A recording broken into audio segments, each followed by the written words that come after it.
And fundamentally, we began to realize that everybody's unique. And that notion that of uniqueness on the part of each individual means that there's a potential for you to look at this set of ideas and facts and to make something of it that's very different than what anybody else has made of it up to this point, and perhaps change the field. That's right. As a result. Welcome to the Recover Yourself podcast. I'm your host, Martin John, the Recovery Mentor. You may have caught on by now that this podcast, although recovery as it relates to addiction is at the core of every episode, it is not what every episode is about.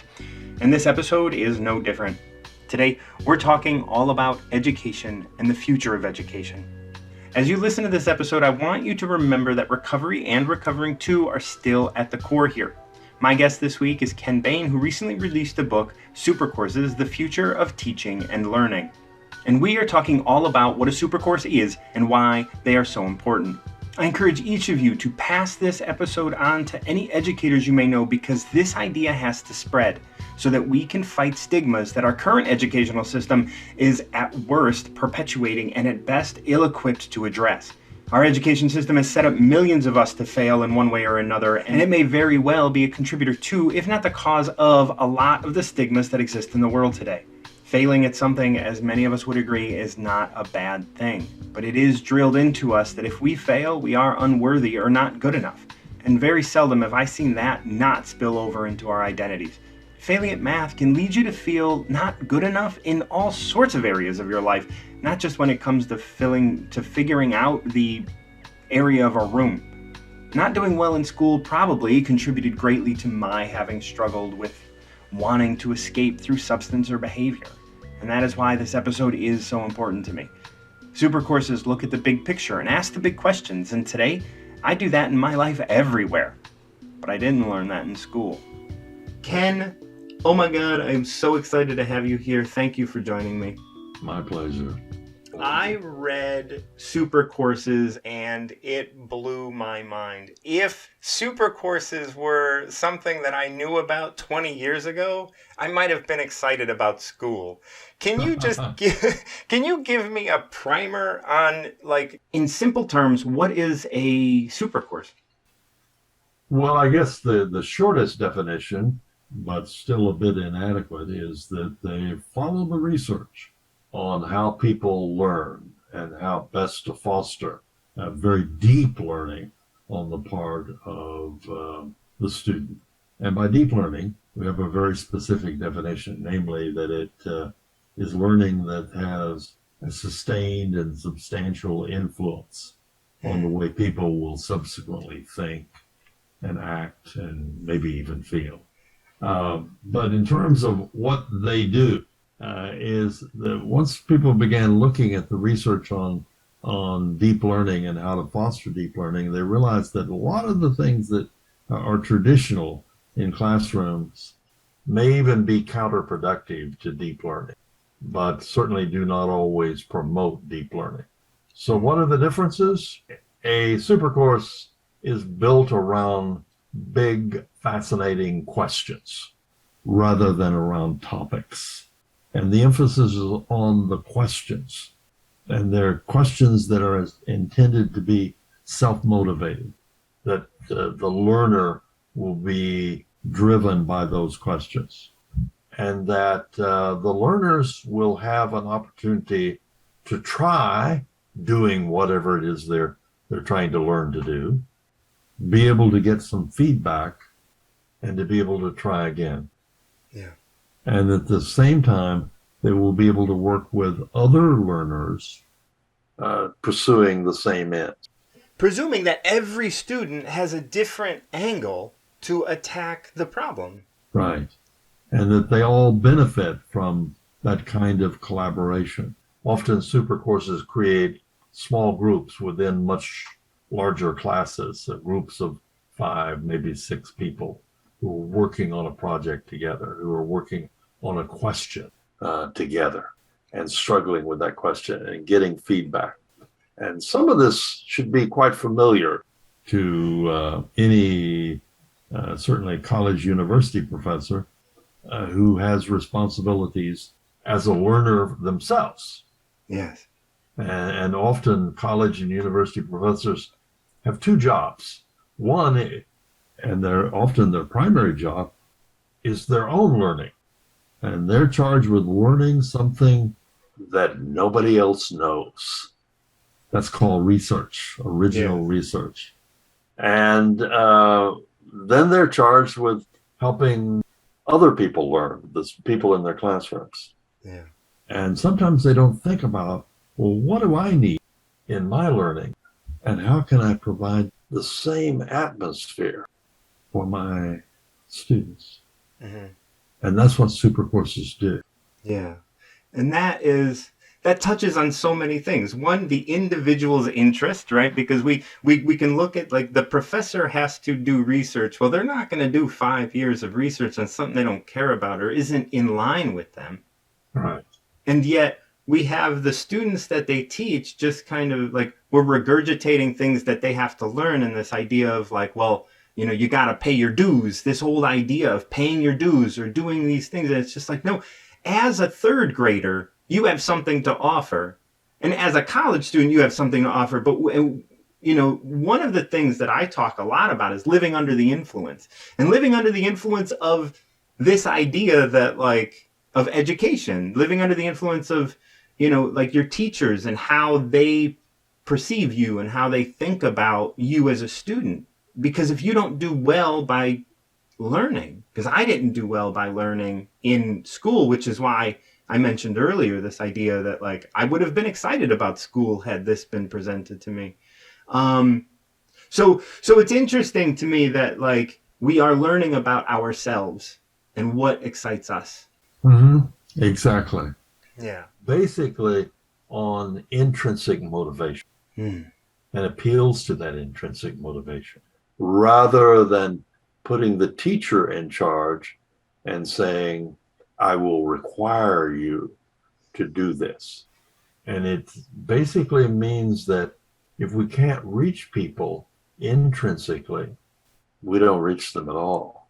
And in your book, you talk about grading. Grading is something that is so ingrained in our idea. And I know that it's not very old, like, relatively. How has grading hindered growth? Well, the whole modern system of grading, of putting a number or a letter on someone else's thinking, is a relatively recent development. At its furthest, it goes back maybe a couple of 100 years. Yeah. But more realistically, it began to become deeply ingrained in formal education only maybe 120, 130 years ago or so.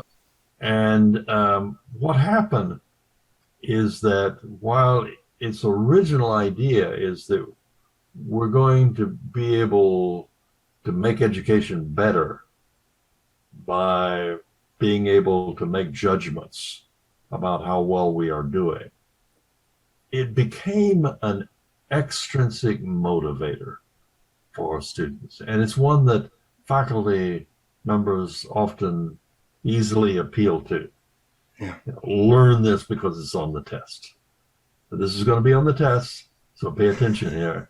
That question would blow my mind. Like, why would somebody, when I was in school, when someone would ask, is this going to be on the test? I was just like, just learn it. It doesn't matter if it's on the test or not. Yeah, either you're interested in learning or you're not. Right. And either I can, as a teacher, I can bring you into a conversation in which you will become interested or not.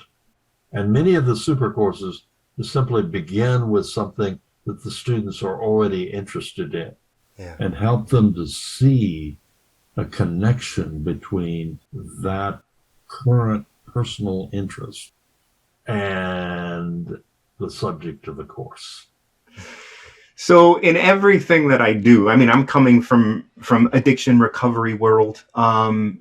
Everything you're talking about, like, lays out this idea of moving towards something rather, and that something being maybe not something that we can explain, but it's like waking up to your interest, waking up to your passion, like inspiring someone to be themselves in this course, rather than saying, won't it be great when you get your degree? Like, because it's not those things. Yeah. One of the courses we explored in considerable length was a course that was just purely designed around people understanding themselves. And it's a course on developing creativity, but it had two elements to it. First, you look inward at who you are and what your interests are and what your perspectives are, and understanding your own background. And then you begin to recognize that if you are unique, which is what the course preaches, then everyone is unique. Yeah. And that if we are unique, we can all learn from each other. I can learn from you, you can learn from me. We can all learn from Newton. We can learn from, well, you name it. Yeah. Fundamentally, it's based upon intrinsic interest. Now, one of the themes that we discovered in the courses that we surveyed is that they often would use altruism as a basis for their appeal to students. In other words, they would put them in a situation where they could help other people. Yes. And then in the course of helping other people, they would learn physics, or they would learn history, or they would learn mechanics, or they would learn whatever the subject happened to be.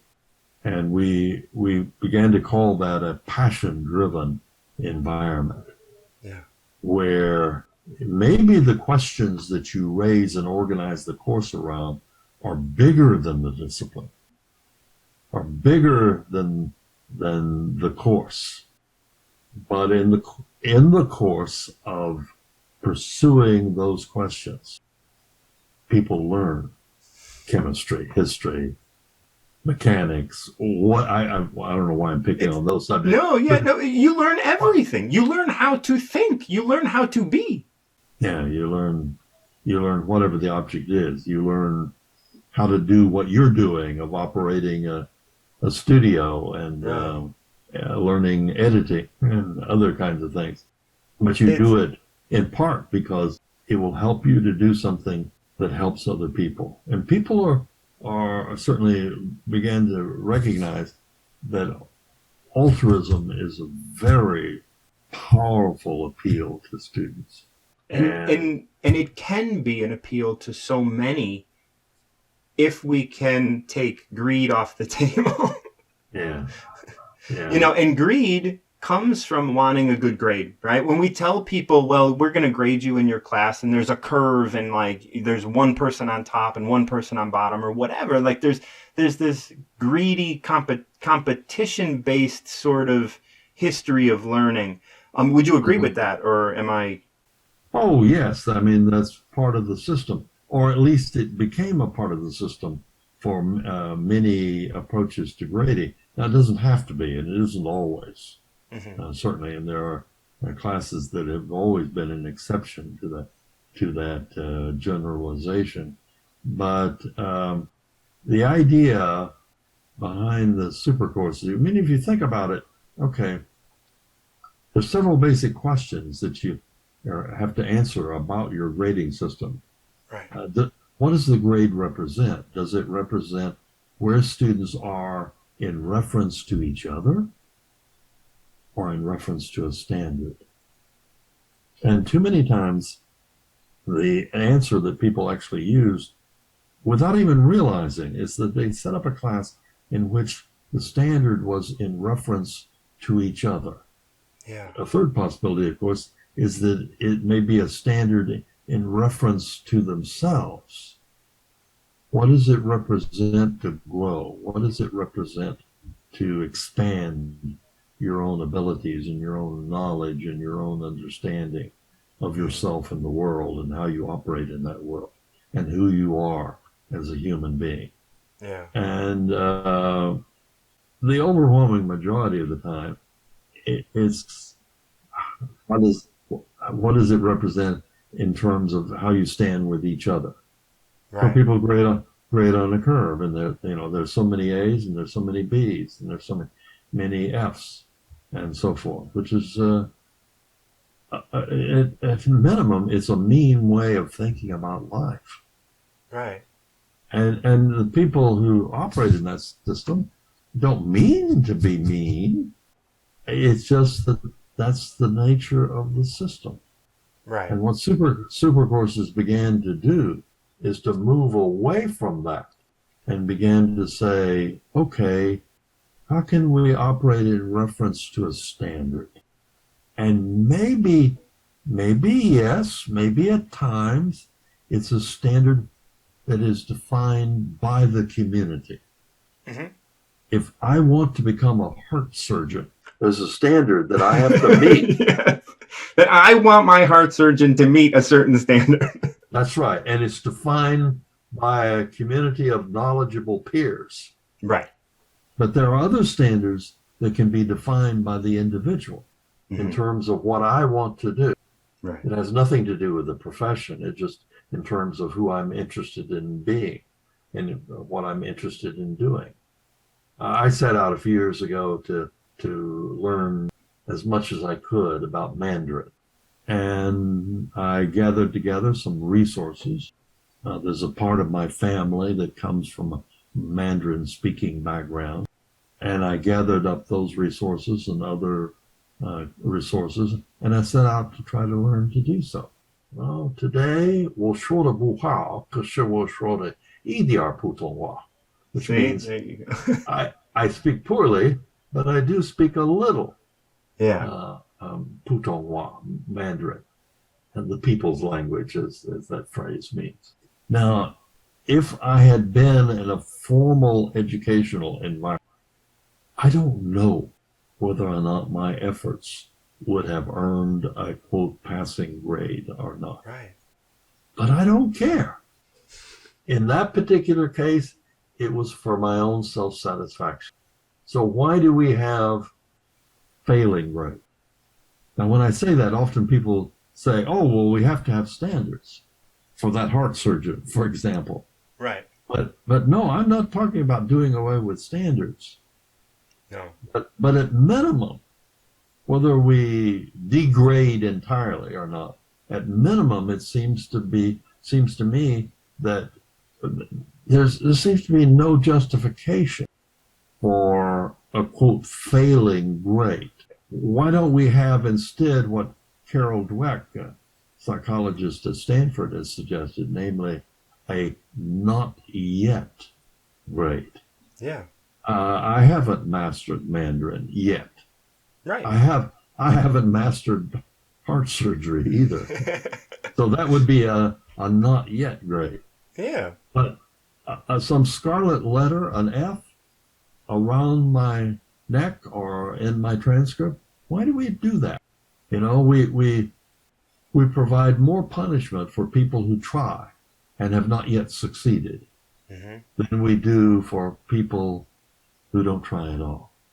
Right. This brings up such huge questions around stigma. And this brings up so much around, like, how much, without me having done well in school, without me having had an opportunity, because I was never asking the question, is it going to be on the test? I wasn't interested in what was on the test. I was trying to learn. And I was interested in certain things and not interested in other things and what have you. And I just learned that I didn't work well in school. Mm-hmm. And that...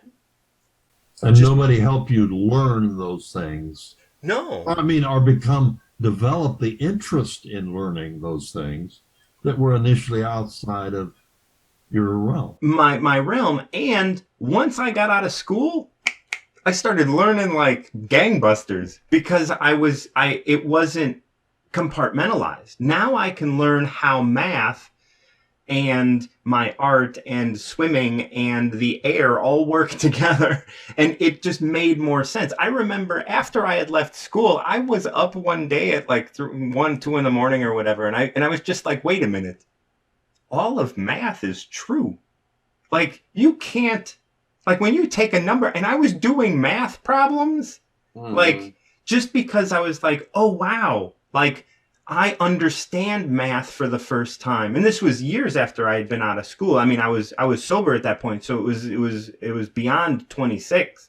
And Hmm. I just woke up and I just understood something that Hmm. never got put together for me.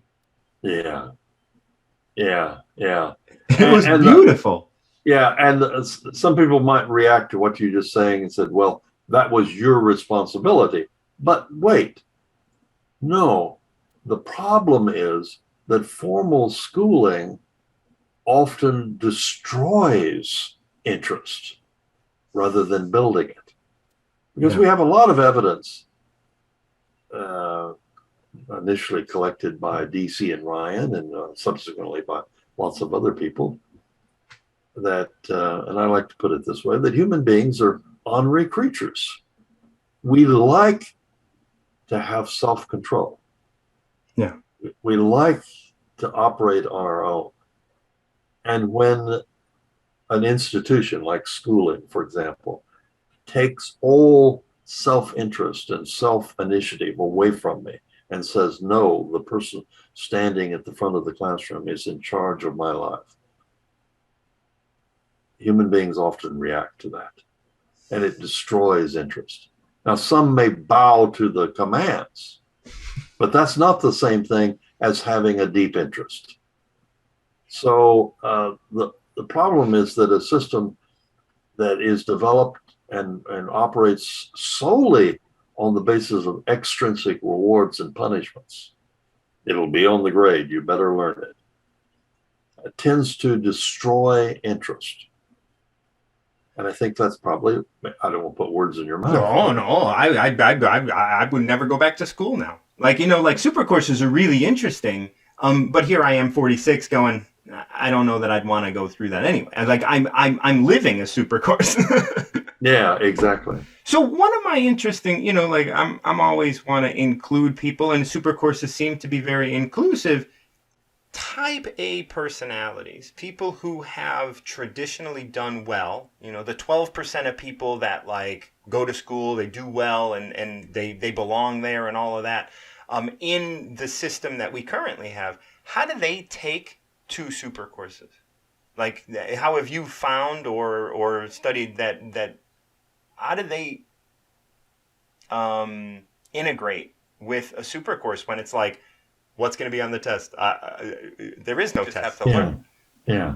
Sometimes there's an adjustment, but in That's a very nice general, way of saying it. yeah, but in general, they ultimately take well to that kind of environment. They begin to see the beauty and the strength of that kind of environment, and that it gives them a chance to go in directions that they never really imagined. At the same time, certainly some of the research on some of the super courses, Eric Masur and his colleagues did some interesting research on a super course that they developed at Harvard in applied physics. And sometimes students do not always understand what will best help them to learn deeply. Right. And they will learn, procedurally. They will learn superficially and be quite satisfied with that. And when the super course comes along and says, no, we're going to help move you to higher length, not all of them appreciate that, Right. or nor do they understand. Now, what Eric and his colleagues found, though, that if the supercourse spends some time at the beginning helping people to understand the beauty and utility of the experience that they're going to go through, that will turn out to be very different than what they normally expect, Right. then they do appreciate in much greater percentages. Um, I think about super courses, and is this, first off, how widespread are super courses? Like, how many college students can get to a super course? That's a really good question, and I don't know the answer. Okay. And I think the number, my sense was that the number is growing. And I hope that as a result of the book, that even more super courses will become possible, and that colleges and universities will begin to organize their entire curriculum around the notion of super courses. There are a few schools that are approaching that currently, Yeah. but it's coming. It's as I argue in the beginning of the introduction to the book, this is a revolution that is just beginning, Yes. and we're in the early stages of it, but it's promising to be quite fruitful. And I look at things in a broad spectrum, and I always, there's always it's a curve. It starts with a few people who have noticed something, and then they start to make a change, and they get more and more people involved, but we still have billions of people who believe in and are being rewarded by a system that we already have in place, and those people are going to be, it's going to be hard fought to lose that. But I appreciate, Yeah. how young can you start this? Like, I know Montessori, they have, I don't know if this is at all related, but I want to kind of bring up the question. I know Montessori for young people has, proven to be well structured for their education, and then it breaks down as they get a little older, and then now we have super courses for college. And I'm wondering that age group of, like, age 8 to 18, is this a stage where we just need reading, writing, and arithmetic the way that we've always had it, or is this something that can be chiseled away at as well? Oh, I think there are examples of middle school and high school courses. We have some in the book of on the secondary level, Mm. and as you say, often elementary schools have done this from the very beginning, and they're much more attuned to the needs here. Elementary school teachers are often more attuned to the needs. But on this beginning, on the secondary level, yeah, it's pretty sparse, but there are certainly examples of it, and we we offer some of those examples in the book. Yeah, there are a lot of, like, byproducts to this. Like, having this educational experience, one of the things that is so relatable to the recovery world that I see in super courses is this need to, this understanding that I am different and you are different, and we can approach these things a little differently. One of the problems that I have with traditional, like, 12-step recovery, let's say, is that there are a lot of really hard-nosed people that say this is how recovery is supposed to look. And bringing in the idea of super courses to, hey, it's going to look different for everybody. This is what is known in the recovery field as harm reduction. It's like, we have to be accepting of one another. And in super courses, how does that, like, boots on the ground, the students, they're leading the course. How do they help each other, like, when nobody is the leader, even though we have a guide that is the teacher? How does that naturally sort of come about? Well, you're building a community Mm-hmm. within a course, and in essence, the teacher is inviting the students to join a community that maybe in some sense is just forming, and that can be the case, or it can be joining a community that already exists and is quite vigorous, Mm. and helping each person to begin to develop their own abilities and their own insights. Uh, the process, the super course that often appears is a course that in which um, there is a person who perhaps brings a little bit more background, but each person brings their own perspectives Mm-hmm. and their own understanding. And it is that individual understanding that waters the ground, that helps to create the environment. Right. Now you think about, okay, what are the elements of learning? And there are at least three major elements. Um, yes, there is a transfer of knowledge, of ideas that has to take place in most cases. Now, there are exceptions to that. Yeah. The course that I describe about creativity, yes, there is some transfer of knowledge and understanding and ideas involved in that course that the teacher had worked out. Then the second aspect of it is the way in which students will make sense of that content. Right. And the third aspect of it is moving that understanding to long-term memory and to long-term use, of integrating it so that it becomes a part of your life and the way in which you think. It has a sustained and substantial and positive, we hope, influence on the way people will subsequently think and act and even feel. Yeah. So if you take those three elements of it, of the learning process, the transfer of knowledge and ideas, the understanding of ideas and the integration of the ideas, then the individual brings their own perspective to that second aspect in particular, and to the third aspect Mm-hmm. of how they will integrate that into their own thinking and how they will do so in a way that's consistent with the standards of the community that they are attempting to join. Right. And I think often the learning process means that you're joining a new community. Maybe you're also creating a new community in which you will be inviting other people into that community. And but either way, we're talking about community. It's all so fluid.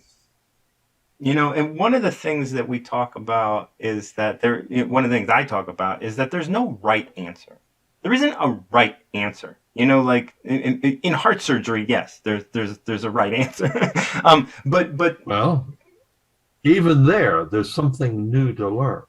right. What heart surgeons thought 20 years ago is not the same thing they think today. Nor is it going to be the same in 20 years. Yeah, and those changes occur because new ideas, new perspectives appear, new people appear who come from different backgrounds. Yeah. And fundamentally, we began to realize that everybody's unique. And that notion that of uniqueness on the part of each individual means that there's a potential for you to look at this set of ideas and facts and to make something of it that's very different than what anybody else has made of it up to this point, and perhaps change the field. That's right. As a result. And the Japanese 40 years ago began to talk about two different kind of experts, what they call routine experts and adaptive experts. Now, I think that division is useful. Yeah. Routine experts know all the routines. Yeah. You got this problem, this is what you do. You got this problem, this is what you do. And often the routine expert knows all those standard things.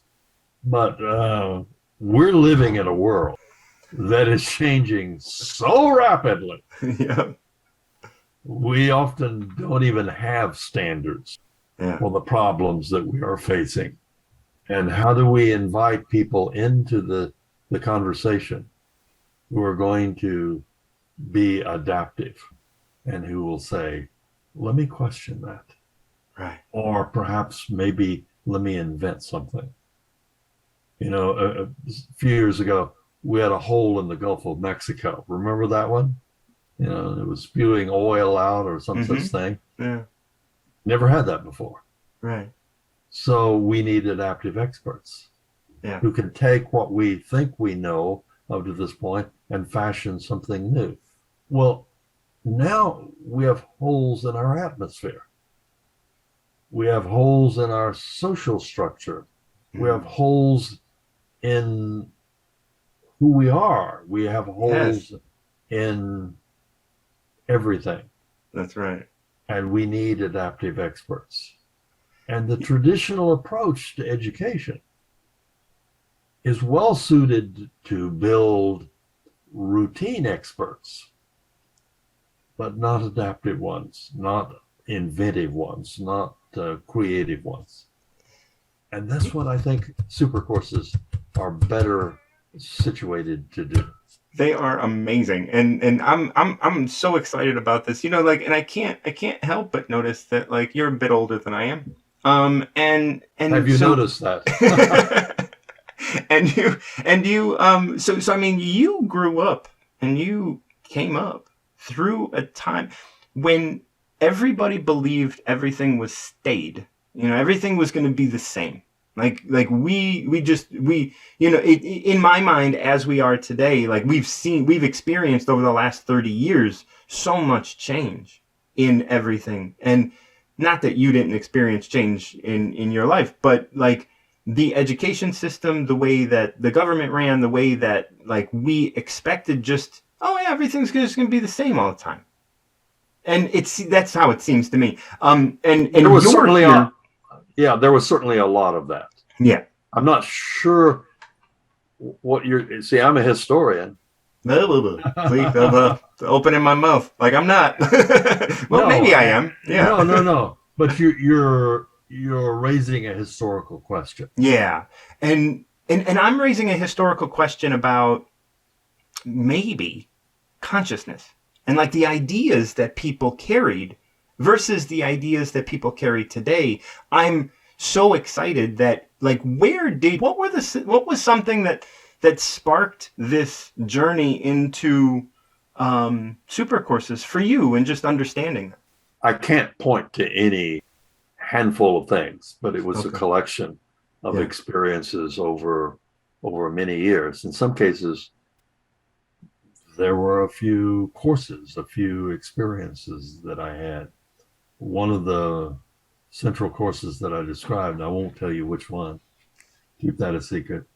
I took that course. Oh. And it changed my life. And it was a course that when I signed up for it largely because my older friend, who was a senior when I was a freshman, said, this is a course you need to take. And it wasn't in my field, it wasn't in my area of interest, but I signed up for it. And went into the class with just a kind of a routine interest at best. Okay, I want to be a good student in this course. This is one of the courses I'm taking. Let's see what I can get out of it. And about 6 weeks into the course, it suddenly began to dawn on me that this was the most phenomenal experience I will ever have. Yeah. And so what I decided to do was to drop the course so I could start it all over again another semester. And right from the very beginning, have that appreciation of how different, how unique it really was. So I did. So one of the things that you're hinting at is curiosity and awareness.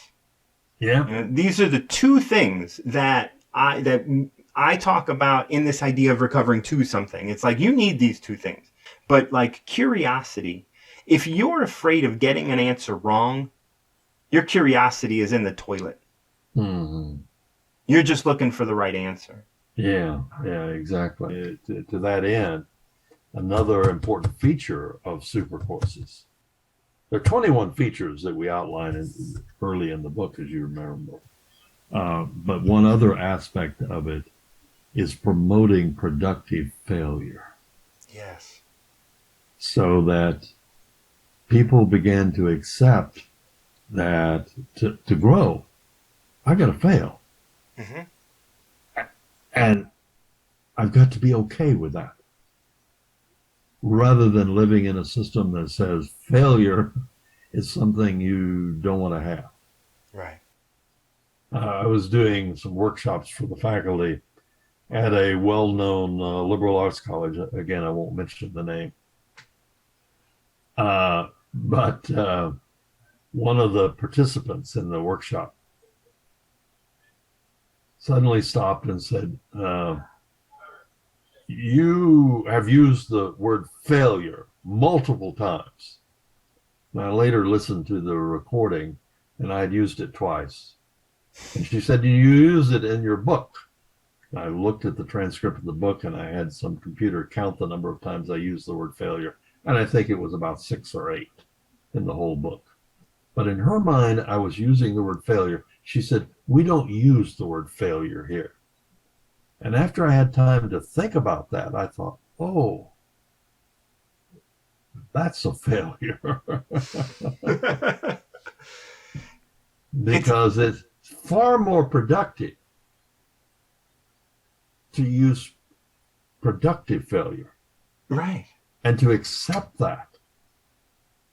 My good friend Dudley Hirschbach, who's a Nobel Prize winner in chemistry, taught chemistry at Harvard for many, many years. He used to point out that he said, I didn't win a Nobel Prize because I'm smarter than anybody else. I'm just more stubborn. Yeah. And I'm willing to accept failure. Yeah. So I failed multiple times before I began to develop some ideas that eventually won the Nobel Prize. You know, I have a quote that I say. It's my quote, but still a quote. It's don't let words get in the way of good communication. Yeah. You know, like if you're Similar idea. like as soon as someone hears that word failure and she's like, no, we don't use that word. Like here is a rule that I can stand by, and that kind of goes back to this right and wrong idea. It's like, no, it's wrong to use the word failure, and it's like, well, no, it's not. But if one of the things I do is I also tell my people, like, you got to look at your triggers. If you're getting triggered by the fact someone's using the word failure, what's up with you? Because like we're talking about other stuff. Like you're stuck on this one word. Mm-hmm. You know? And if you think about science is based on failure. I've got an idea that leads to an experiment, and I learn because the experiment failed, maybe. Maybe I get lucky and the first time around it proves to be okay, but a majority of time, no. I fail, I learn something, I have another experiment, I have another idea. Okay, how can I modify that? That's right. But yet, while that's a key part of learning that the professor engages in, mm-hmm. It's not always a key failure of the environment that students are exposed to. Like this is where the stigma comes in, because when we raise children in environments in which failure is the worst thing you can do,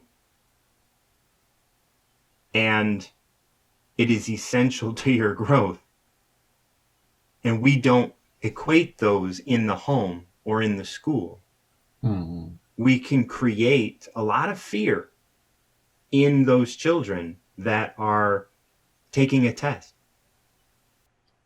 Oh, indeed. Indeed. Yeah. When school is a community that we engage in, we need to be able to get people to. Mm-hmm. Yeah. And to recognize that every child, every teenager is unique. Mm-hmm. That they come from a certain place, a certain soil, a certain community with certain beliefs, and they've had certain experiences. And if we create an environment in which we welcome the contributions that they can make to thinking about history, biology, physics, communication, whatever else the case may be. And yes, put them to a high standard. Yes.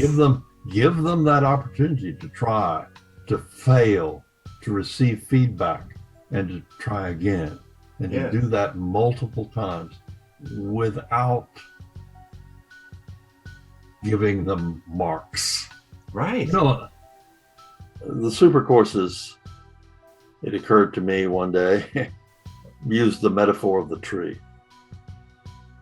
That is, we're on different branches. Mm-hmm. And my branch is different than yours, and yours is different than you name a person. Yeah. But it's not necessarily inferior. I want to thank Ken for taking the time to talk with me today about the rise of these super courses. And I want to invite you to check out Super Courses, the future of teaching and learning.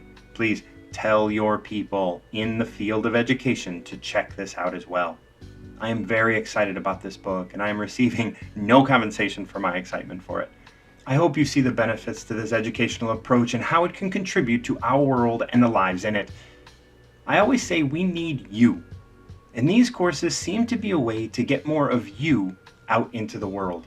You can find links to everything that Ken is doing in the description of this episode. Please follow, rate, review this podcast, and or leave comments for this episode to help me better create helpful content for you.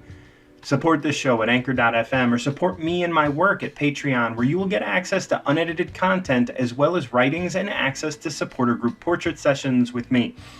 I host workshops regularly, which are both open to the public and a source of continuing education units for professionals. I also take a limited number of one-on-one clients every month, so contact me through martinjohn.com when you're ready to work together. I also accept financial support through Venmo at martinjohn_Garcia. So if you benefit from listening to this content, please consider supporting my efforts. Thank you for listening to the Recover Yourself podcast, and until next time, keep recovering yourself.